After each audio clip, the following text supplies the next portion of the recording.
Hey guys, what is up? It is Ash here, and it's time for Sneak Peek 2 in Clash Royale. Are you guys ready? Well, you're looking at it. Two new cards today. We have the Bowler, who is epic, and we have the Ice Spirit, who is common. Now, let me tell you a little bit about these new cards. So, Bowler is epic, as I said. He unlocks at Arena 8, which is now the Frozen Peak Arena, so that's 2,300 plus trophies. That's where the Bowler is available. Now, the Ice Spirit is common. He also unlocks at Arena 8, which is also 2,300 cups and beyond. So, you can see the Ice Spirit. We'll upgrade him a couple times here just so you can get the flavor for the information card. However, in an hour from when I release this video, I have another video queued up for you guys that's going to be all playing the new Bowler and the new Ice Spirit maxed out gameplay on both of those cards. So stay tuned for that in just an hour from now, or maybe it's up already, so check that out for sure.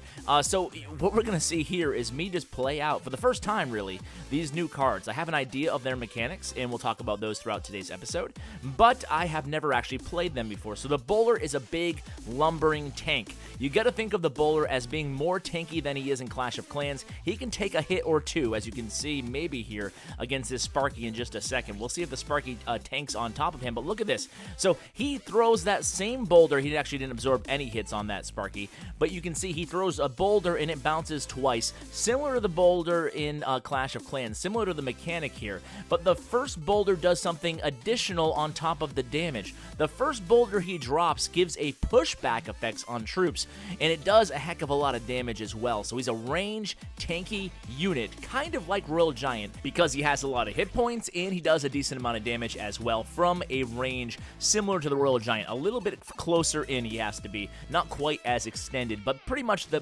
previous Royal Giant before the buff.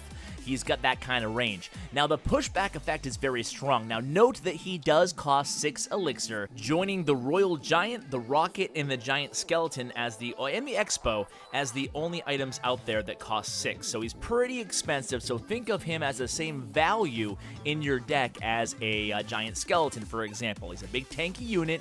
He does pretty well against a lot of different types of troops. With that pushback effect, he can actually be used on defense and then turn it into an offense as well. So we'll actually get down into the nitty-gritty in terms of his stats, comparing him at max level to, say, Giants, Royal Giants, and whatnot in the next video. Today, in this shorter video, I just want to go ahead and show you the gameplay on how he works. Now, moving on, let's not forget about the Ice Spirit. So he's a common, as I said, unlocked in Arena 8, as I said, and he's a pretty cool guy, right? He only costs 1, so he joins the Skeleton now to form a team of the only 2 cards in the game that cost 1 elixir. Now, this is very important about the Ice Spirit. So, Ice Spirit, when you upgrade him, it increases his hit points, and he also does area damage on impact, similar to a Fire Spirit. However, it's a bit less. So the area damage and his hit points go up when you upgrade him. The freeze duration effect, that is stagnant. That's set at 2 seconds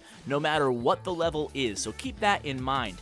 Now, before I let you guys go, I do want to talk about upgrading the Bowler. Again, I'm not going to share all the stats in this video, but I do want to talk about what stats you'll see improvements from when you upgrade your Bowler. So the Bowler, like I said, has a lot of hit points, and his hit points get higher and higher as you upgrade him. His DPS is damage per second. That also upgrades every time you upgrade the card a level, and the area damage of that boulder also upgrades. So basically, the area damage, the damage per second, those can be upgraded along with hit points.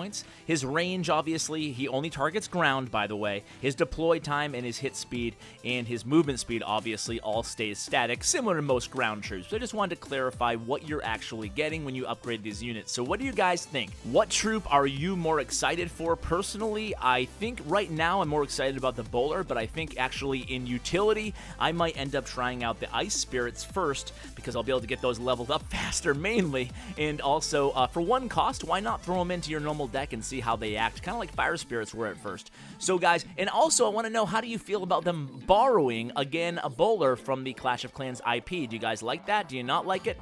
I want to hear from you guys in the comments. Let me know, and as always, take care, guys.